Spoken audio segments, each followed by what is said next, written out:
Welcome back to another episode of Rock Boys Football, back to back massive mornings for this Florida Gators program. We wake up Thursday morning, we get the news about five-star wide receiver Dallas Wilson. We wake up Friday morning and we get the news about former UCLA wide receiver J. Michael Sturdivant, who we've talked about a lot. This is, to me, exactly what Florida was looking for to add at the wide receiver position in the transfer portal. I'm talking about 6'3", 205, ran a 10.49 in the 100-meter dash coming out of high school. You look at DJ Lagway, you look at what he does best as a quarterback, push the ball down the field. We wanted to we kind of wanted to replace the guys like Chimere Dike and Elijah Badger. Those bigger bodied veteran wide receivers who know how to work vertically down the field.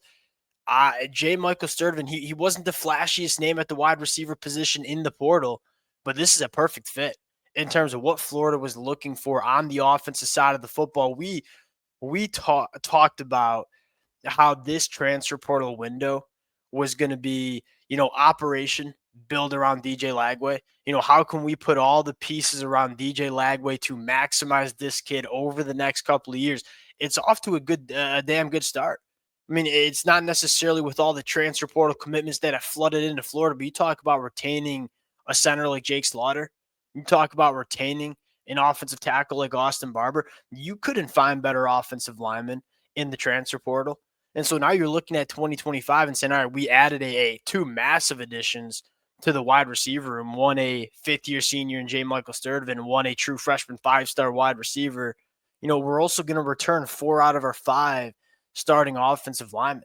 You look at this Florida Gators offensive line heading into 2025 and say, it's hard to think it's not going to be a damn good unit in the 2025 year. The pieces are coming together for this Florida offense heading into 2025. Want to get into one, J. Michael Sturdivant, talk about what he brings to this Florida Gators offense, talk about where Florida's going next in the transfer portal. Now, before we get into it, as always, a quick shout out to the Florida Gator fans. I don't know if there's been a team that's been more fun to talk about for me personally than this Florida program over the last month or so. Strong finish to 2024. You could see this team, at least in my opinion, turning the corner. And then you finish the 2025 high school recruiting class out in a massive way. And now you're getting active in the transfer portal. The amount of support the Florida Gator fans have shown the boys has been amazing. Can't thank you guys enough. If y'all do enjoy the content, consider subscribing to the channel. Without further ado, let's start with J. Michael Sturdivant. And again, when we were entering this transfer portal cycle, we looked at the wide receiver room and said, we feel really good about a lot of these slot wide receivers, so to speak. You talk about a guy like Trey Wilson. You talk about a 5-star in Vernell Brown coming in. You talk about a guy who's going into year 2 in Tank Hawkins. Some smaller wide receivers that have some serious juice, whether it's long speed, whether it's short area quicks. But you look at some of the most productive wide receivers in the DJ Lagway offense towards the back half of the year. It was guys like Chimere Dike and Elijah Badger. And you kind of looked at the Florida wide receiver room and said, we got to get some bigger bodies who can work better vertically down the field, kind of like Chimere Dike and Elijah Badger gave. J. Michael Sturdivant is the exact kind of wide receiver we've been talking about, and it's clear that this is what Florida wanted to add to their wide receiver room. You look at the kind of wide receivers Florida decided to go after, exclusively, 6'3" plus wide receivers. And you look at J. Michael Sturdivant, 6'3", 205, 10.49 in the 100-meter dash. He fits the bill to a massive extent. And you look at DJ Lagway in that fit and say, all right, well, DJ Lagway, the best thing he brings to this offense is the deep ball. He completes 60% of his throws that go 20-plus yards down the field. J. Michael Sturdivant is the guy you want to give DJ Lagway in this offense heading into 2025. And on top of that, you had a guy in Dallas Wilson who goes 6'3", 205 as well, who is about as talented of a wide receiver as you'll see coming out of the 2025 high school recruiting trail.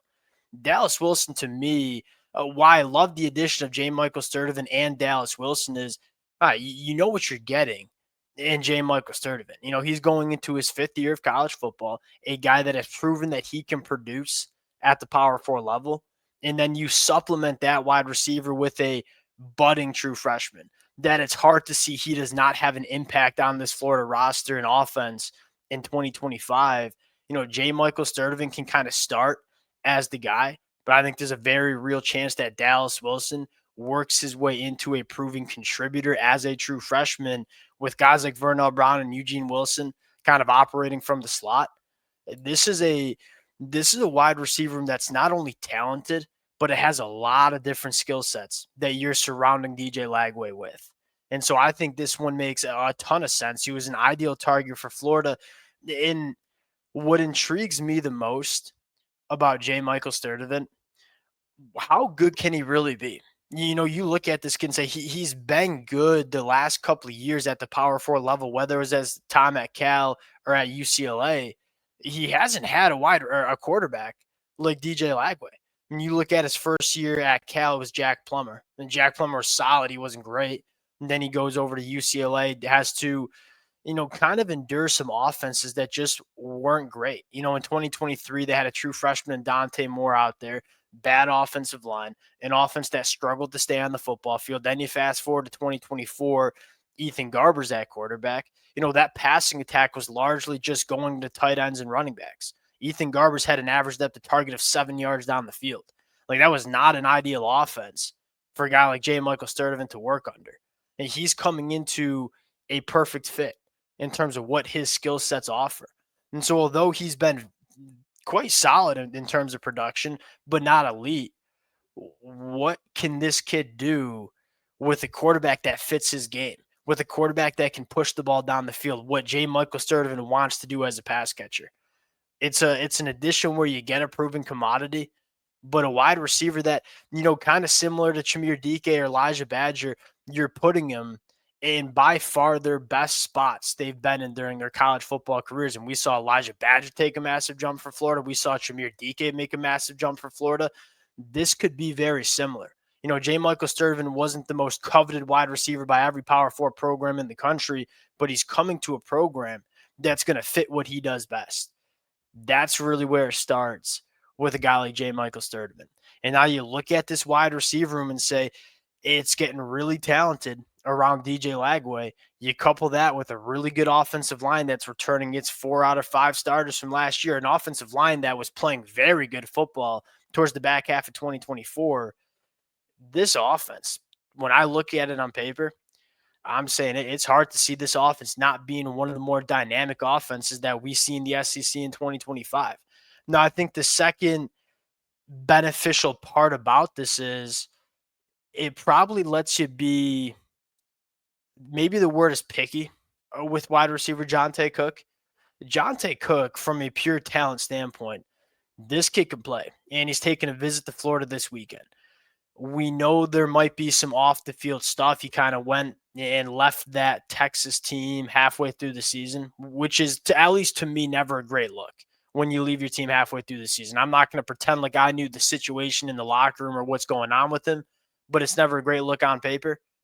This allows Billy Napier to look at it and say, all right, we're going to bring Jonte Cook on a visit.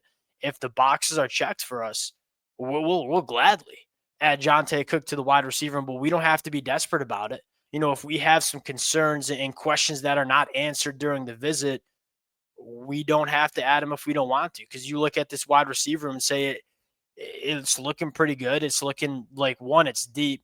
Two, it's talented. You have a guy like Aiden Mizell, and Aiden Mizell is going to get lost in the shuffle a little bit. He's another wide receiver that I think could take a massive jump going into year 3. He's another guy that fits what DJ Lagway wants to do. He's 6'2", he's long, he's really fast in a straight line, can work vertically down the field. There's been some adjustments that he's need to have made from the high school to collegiate level. What happens if he kind of makes those jumps and kind of gets through those growing pains going into year 3? You have another bigger, longer body that can work vertically down the field. It's not been, and this is kind of how we'll wrap this discussion up, it's not been 15-plus commitments in the first 2 weeks for Florida like it's been for some other programs. But player retention and adding the pieces that make sense. It's like you're adding good players at positions and spots you needed them. That's what matters the most to me when you're doing work in the transfer portal, and then retaining that young nucleus that you kind of saw breaking out in 2024. It's not been the most flashy transfer portal cycle for Billy Napier in this Florida Gators program, but to me, in terms of roster building, it's been a successful last couple of weeks for Florida. And it sounds like they're not done yet. So we'll continue to update the commitments as they come in. Appreciate you guys rocking with it. If y'all do enjoy the content, consider subscribing to the channel, and we'll talk to y'all later. Peace.